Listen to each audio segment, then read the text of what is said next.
Time to return to Pinhead and the Cenobites in their third outing.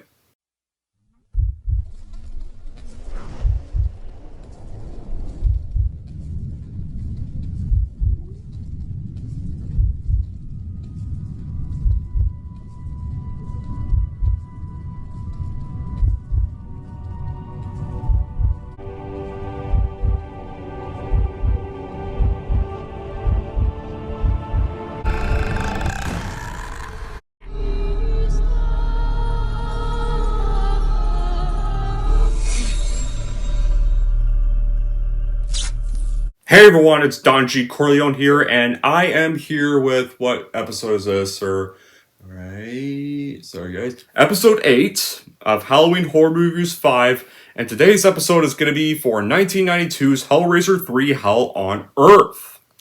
It's the third installment of the Hellraiser series. We reviewed the first installment for Season 2. We reviewed Hellbound Hellraiser 2 last year. Now it's time to review what many consider the last good Hellraiser film, Hellraiser 3 Hell on Earth. What is the plot of Hellraiser 3? This one takes place after that big confrontation in Hellbound where Pinhead, the Black Pope of Hell, is now trapped inside a block of black marble. The dark marble block contains both Pinhead and the Merchant Puzzle Cube, and it's purchased by this young playboy douchebag to serve as his decorative sculpture in his nightclub. Then Pinhead soon tries to break free by instigating the Playboy to lure victims into his proximity so that he can obtain their blood.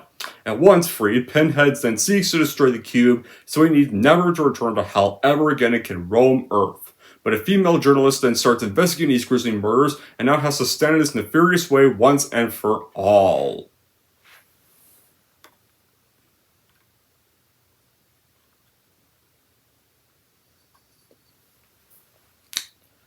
So, how was Hellbound Hellraiser 3 made? Well, New World Pictures and Film Futures, the production company owned by Clive Barker and Chris Figg, they held meetings about a third Hellraiser film before Hellbound was released. Originally, Barker intended for the Hellraiser sequels to focus on Claire Higgins' character Julia, but Higgins declined to reprise her role for her third film, and her character was killed off in later drafts of Hellbound. Other ideas had a story set in ancient Egypt, and a follow-up to Hellbound, which Pinhead attempted to resurrect himself, and a building that functioned as this laminate configuration, and aspects from the latter two would make it into the final script. But during these talks, though, film company, like former film company 20th Century Fox, now 20th Century Studios, they wanted an extensive cut to Barker's latest film Nightbreed that he was making with them at the time. Then, following a misleading marketing campaign from Fox that promoted a slasher film, Nightbreed had bombed at the box office, and Film Futures went out of business. So, New World's own bankruptcy troubles, Hellraiser 3 ended up in development hell, and then some former executives from the studio, like Lawrence Kapin, they established Transatlantic Pictures, and the rights were transferred to them. But Barker had no involvement in the project because of some disagreements with Transatlantic until much later during post-production. The studios balked at his fee and they wanted a cheap, nasty film. But pretty much so. So yeah, Clive Barker was uninvolved until post-production. This would be the first Hellraiser film to be filmed not just in the United Kingdom this time, and filmed outside of the United Kingdom, and the first one to be released by later owner of the studio rights, Dimension Films. When this one released, around September 1992, the film's reception on release was, I guess, better than the previous film, and it grossed over $12.5 million in the US. And then in 1996, it got followed by Hellraiser Bloodline, the last one to be released theatrically. Now is for my reaction to Hellraiser 3. It's good, but it is weaker than the previous two, but it's definitely the last good or last enjoyable of the movies. Because the series really just starts going downhill more and more. Sorry guys. After each time they release one. And I do wish this was the last one they made, because this honestly could have worked as a finale to the Pinhead character. But this is part 3 of the saga, and this continues on where the first film ended, but it's a looser connection this time. Christy's not back, Julia's not back, Frank's not back, right here. This one is a battle between Pinhead and his original self, Captain Elliot Spencer, who allow him to break free of Hell's shackles. Then trapped there, he gets awoken by Sandy, like who accidentally cuts, or after an accidental cut splashes blood on his stone features, and it reveals himself to J.P. Monroe, who's pretty much the womanizing club owner, and so Pinhead is making a deal to free himself, and pretty much from confines and help JP to achieve his dreams. And it leads to lots of twists and turns in the storyline, and it pretty much knows you definitely should not be trusting demons. The only thing that stands in Pinhead's way is this inspiring investigative reporter named our new protagonist, Joey Summers Kill, who's Terry Farrell's character, who investigates the gory, violent murders that are appearing in the city. The first thing that does become evidence is the amount of budget that is definitely available for the film. Instead of being kept within confines of a house or hospital, we're now into the bigger setting of New York City. We now have penthouses, apartments, nightclubs, restaurants, alleys, streets. The locations are so much bigger, and that's a good thing. It gives scope for a larger story with more hellish violence and gore, and it does nearly deliver. And because of the scene where the Cenobites finally take the streets, now, sure, some people may find that underwhelming, but it's honestly kind of a nice bit. I kind of like the finale stuff quite a bit. I do wish, the only thing that the problem it doesn't have the original Cenobites. Instead, we kind of just have the new ones. I wish we had both the original Cenobites and the newer Cenobites, and a few more victims. It's nice to see some explosions here, but yeah, it may not be a bad film, but it definitely isn't really as good as the first two films, because, the rules are now changed here, so apparently anybody can be a victim of the Cenobites.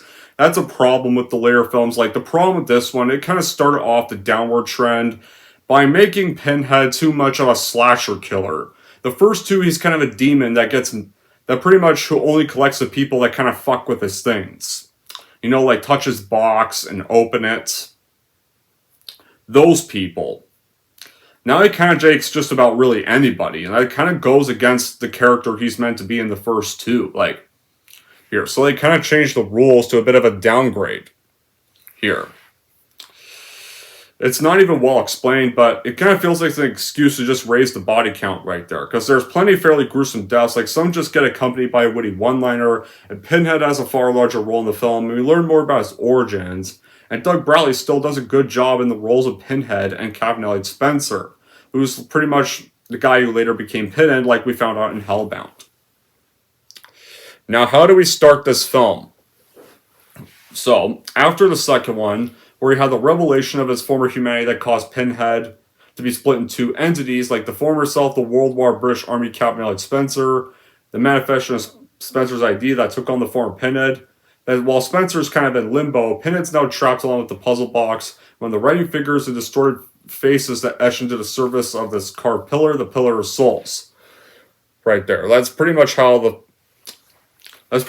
our movie starts off. We kind of start off where we last left off. The story gets devised by Peter Atkins, Tony Randall. It's pretty well sharp, well written, compelling, grim, and definitely some nice little ground for the nastiness. And the characters are surprisingly strong. It seems Ryan is robust and full of rich flavors and providing foundation for all that the picture definitely represents. We actually do get some backstories for the series icon Pinhead, and it's pretty fairly smart right there. And those operating behind the scenes do outstanding work across the board. They have superb, highly creative, good direction. There's some pretty nice practical effects. There's some good blood and gore. There's some good special makeup. There's some dazzling good sequences, and from costume design to hair and makeup, sets to lighting, props to the vibrant cinematography that captures every ghastly detail. There is much to definitely appreciate in this movie. And the opening scenes of this movie are very amusing, because we see a screaming male that gets wheeled to the operating room on a gurney. And he has all the metal hooks and chains hanging from this shredded flesh. And we definitely identify this was done by Pinhead and his Cenobites. And the doctors calm the screaming male. And this nurse lays out this weird-shaped and rather deadly-looking implements on the table behind him. Sure, it does have nothing to do with the story, but it gives you a sense that these people aren't doctors or nurses. Before they operate on the male, the chains spring to life and they rip his body apart, and we get introduced to the real central character of this story. The fun starts once Pinhead crashes a popular nightclub called the Boiler Room, which is pretty much the setting of the movie. It's in a nightclub that's called the Boiler Room, right there. That's easily the best kill of the movie. I really like the boiler room scene. It's nice to see Pinhead actually come to life and actually kill a bunch of party goers and right there. And like this one, like why Doug Bradley's performance is still great as Pinhead in this one, because in this one, like, it's nice to see Doug Bradley actually sounding like he's having more fun with the role in this one. It actually sounded even more energetic here and even more happier to be playing this character. This definitely is a role where he sounds like he's having the time of his life. Life playing the character. This is where Pinhead starts to feel more energetic and like he's having a blast raiding all of New York and slaughtering all these random civilians and stuff. And right there. So like when the patrons run towards the chain doors, like they get killed in brutally yet hilarious fashion. It's like one female patron has a spear of ice jutted into her mouth. A male patron gets snooker balls shoved into his mouth. And we see people get hoisted over chains. And we like get to see some elaborate killings right here. Now when it comes to our new protagonist, Joanne Summerskill, Terry Farrell, she's pretty over the top in her acting. It was pretty much our new protagonist here, because Christy's not back in this one. The only thing you see of Christy is kind of a video right here. And so honestly, she's not that well written. Honestly, I didn't really care for most of the protagonists in these movies. Like when I watch Hellraiser, I want to see more like Pinhead and stuff. That's what I come to Hellraiser for. Pinhead, honestly, I think the villains are much more enjoyable than the protagonists. Right here. Like, and Bella Marshall does an okay job as Terry, who's this lost teenager, has no place to go, but ends up knowing where Pinhead's monolith is. But the character doesn't have that much depth, and like the Cenobite made out of her is just kind of laughable. As the one made from her former boyfriend, and like Christy's role so small that like, I mean, it's nice to see her in like one scene in a videotape, but that's all we really see of her. And of course, they have the lead character's cameraman, who honestly has the least good performance of the movie, because he just sounds like he's just reading lines off a prompt card or reading his lines off a script. But he's not in the movie that much. And the lead female is definitely much more generic than Christy is and just stumbles from one forced plot into the next. And everything about the film does kind of scream low budget, but everything does kind of fall on Pinhead's shoulder in order to save the film. Like here. Now, like, while Pinhead's much more energetic in this one, he's still pretty much how he was in the other two. He just kind of kills a lot more now, and he kind of takes more glee in what he does, and he still has some smart things to say, and definitely still has quite a well design.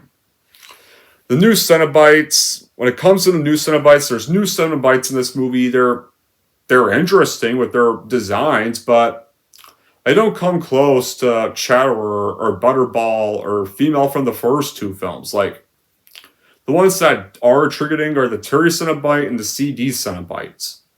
Like, I wish we still had the original two Cenobites in here.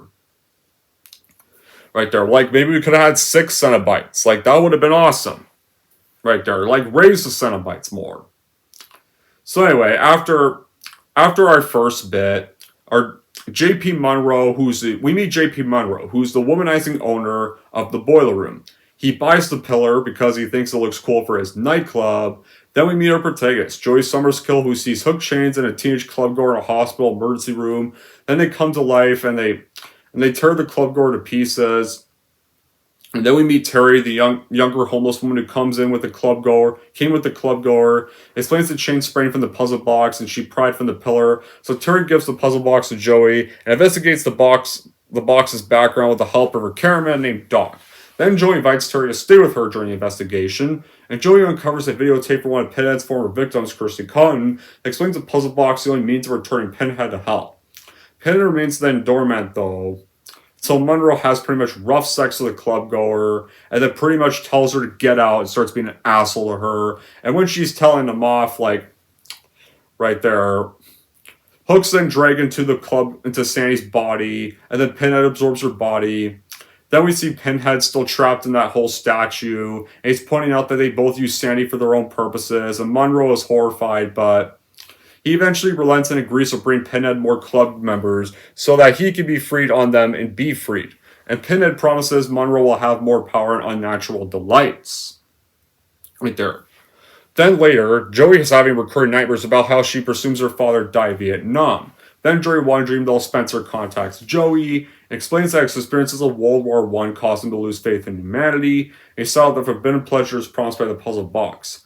And Spencer tells her that pretty much without his humanity, Tag is a balancing influence, like Pinhead is evil, and will immediately wreak havoc on Earth for his own pleasure, in violation of Cenobite's laws. So Joey has to reunite Spencer's spirit with Pinhead to use the puzzle box to return him to Hell in order to destroy him. So then a misunderstanding that leads her to believe that Joey abandoned her and returns to the arms of her ex-boyfriend named Monroe, and Monroe attempts to feed her to Pinhead, but she overpowers him. Just as she's about to flee, though, Pinhead talks her into feeding Monroe to him and promises to turn her to a demon in return. So this now frees Pinhead, and so now that Pinhead is freed from the pillar, he then goes on massacring all the club goers, like the kills I mentioned, and that's definitely my favorite part of the film. I like seeing Pinhead actually in a nightclub massacring all these club goers, and I actually like that this is set on an Earth location. It doesn't lie about the tagline, where unlike Friday 13th Part 8, Jason takes a fucking boat to Vancouver. This one around Pinhead is actually in New York this time. That'd be like, just imagine if Hellraiser 3 was not misleading, and if Pinhead was not on Earth, in a more wider area, and he was just in Hell most of the film. And these people get trapped in Hell, and they have to get back, and then the final third is all in the city. But the tagline says, there will be Hell on Earth, and you're not on Earth the movie. Imagine if they did that. That would be kind of fucked up. No, they don't be like Jason Takes Manhattan. They actually are true to the slogan for this one. Pinhead actually shows up on Earth. In a new location. New York. This time. And yeah. And then hearing the news reports, and Joey goes to the club to investigate. More about Camerahead. He's Farrell's cameraman.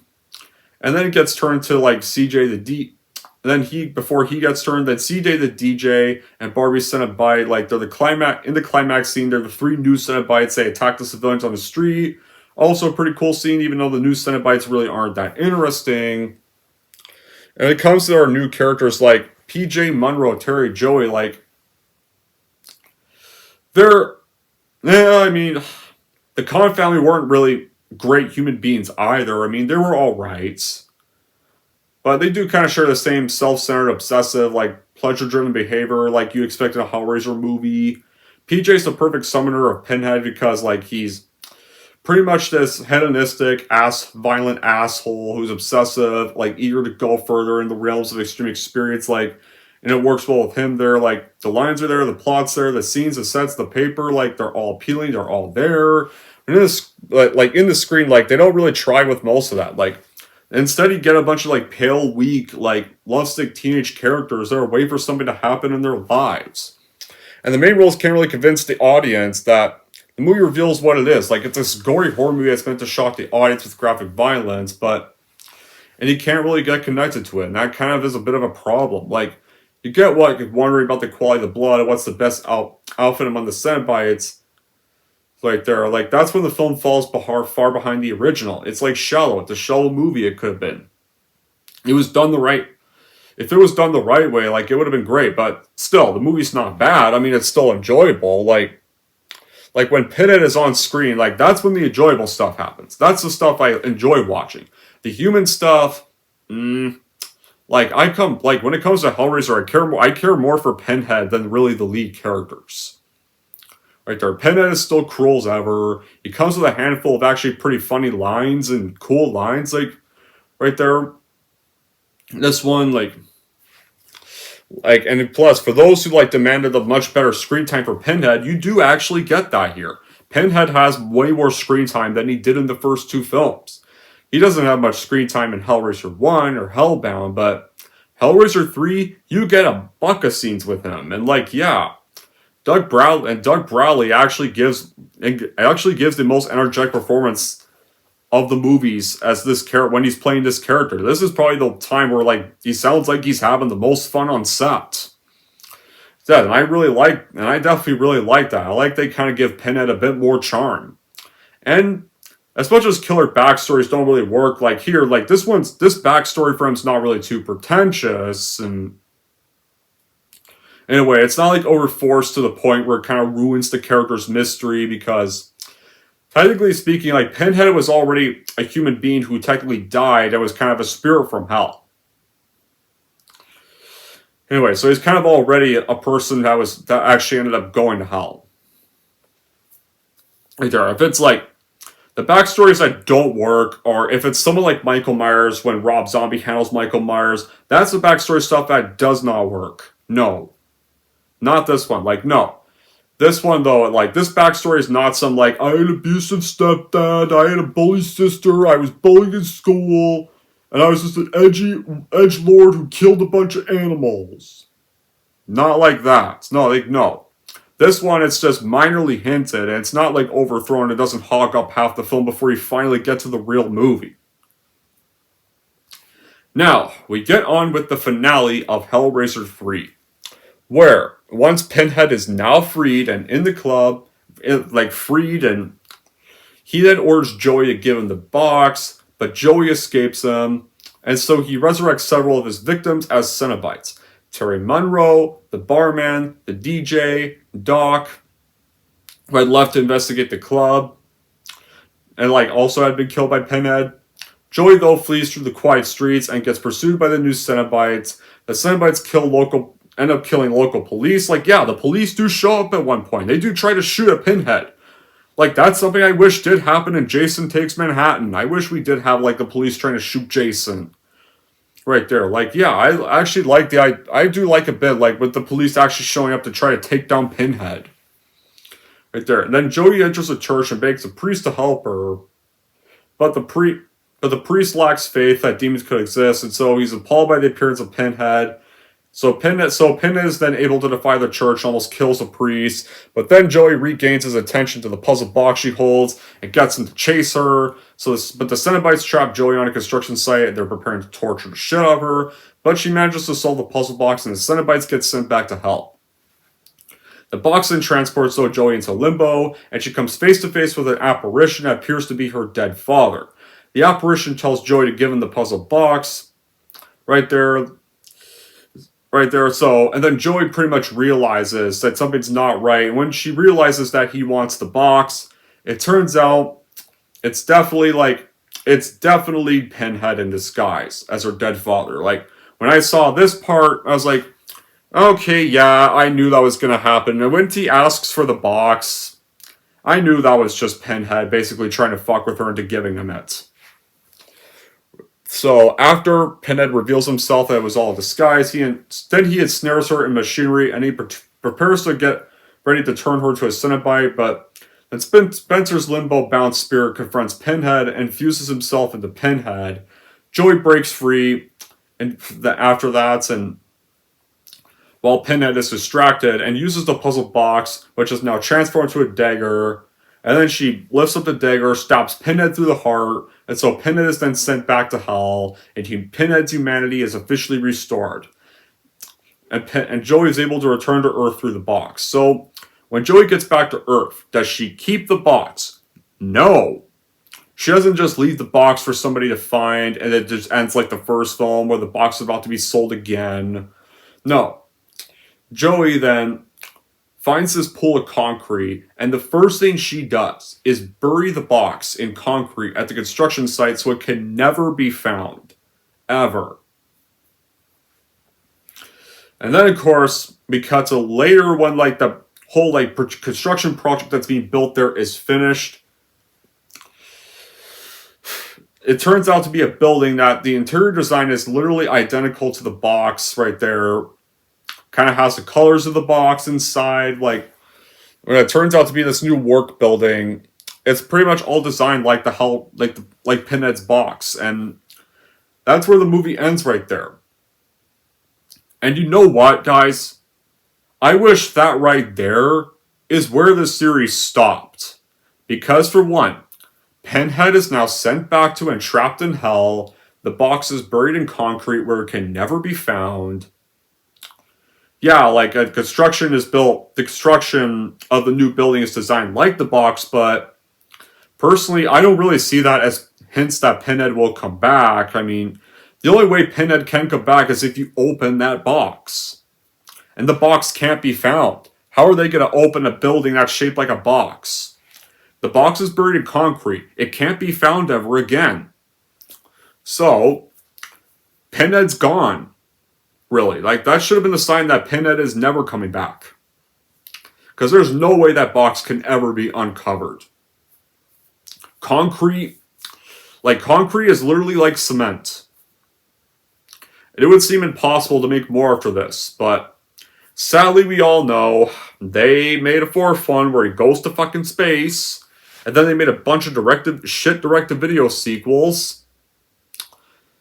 Well, then they did a reboot that I heard is passable, but I haven't watched it yet. But yeah, that's the end of Hellraiser 3, and honestly, it's quite a fun time. It's not as great as the first two, but it's still fun nonetheless. It's still an enjoyable flick. It doesn't ruin the first two, but it is a step down because of these bad qualities. Like, our new characters are really not that great. I mean, I don't really come for the protagonist to Hellraiser, like I've already said. Like, our new protagonist, like, isn't really much of an improvement over Christy. And she's kind of more of a lame lead character this time around, or Cameraman really ain't any better. Like, the characters are way less enjoyable, more so than kind of the ones in Hellraiser 1. Like, granted, I mean, Hellraiser 1, I could live with the human protagonists there, but honestly, like, Christy wasn't really that well written either, so I never really cared much for her in the first two films. Like, once again, I just care more for Pinhead and the Cenobites. This is one of the franchises where I care more for the villains. The villains are more fun. And I'll say, the villains make the franchise really great. Like, they make Hellraiser 1 great. They make Hellraiser 2 great. They make this film passable, even, or enjoyable. Here, like, the new Cenobites, though, compared to the ones you saw in the first two, they're not that interesting as the original group, and, like, plus, also, this is kind of the movie where Pinhead becomes more of a slasher killer and not a demonic entry that claims to people that strictly open up his box or touch his box and just merely doing his job as a soul collector. Right there. He's kind of a threat still in the first two, but he's kind of just more of a demon that's just there to kind of do his job and do what he's assigned to do. This one, he's just kind of a slasher killer, and that's kind of the problem with these later sequels. They make him too much. They try to make him too much like Freddy in the next, like Freddy, Jason, Michael, Chucky in the next films after this. That's the problem with the later films. And the special effects, like, there's times when the effects do kind of come off as laughable in many scenes. Like, in Hellraiser 1, the effects looked way more realistic. They were even better done there. But all in all, guys, Hellraiser 3, it's not a terrible movie. It's still pretty enjoyable to the fans of the first two, but it has many elements that do make it a weak step down. So in the end, just stream Hellraiser 3 if you are still interested in seeing where it goes after the events of Hellbound, but be warned, this is where the downhill starts to happen. Anyways, guys, that's it for my review of Hellraiser 3, and if we're going to rank Hellraiser 3, here's how I'm going to rank this movie. So overall, if you love the first two Hellraiser movies and want to see a new direction for this next one, then I would probably just stream Hellraiser 3 online because it pretty much kicks off the over-the-top problem in the next sequels. And if you're wondering how I'm going to rank Hellraiser 3, I'm going to give Hellraiser 3 a 6.5 out of 10. Alright, there we go, guys. That wraps up my review for Hellraiser 3, so our next episode is going to be for another Dark Castle horror film. And it's like one that was done by the guy who directed Ghost Ship, but it's not Ghost Ship again. This is for the one he did before Ghost Ship.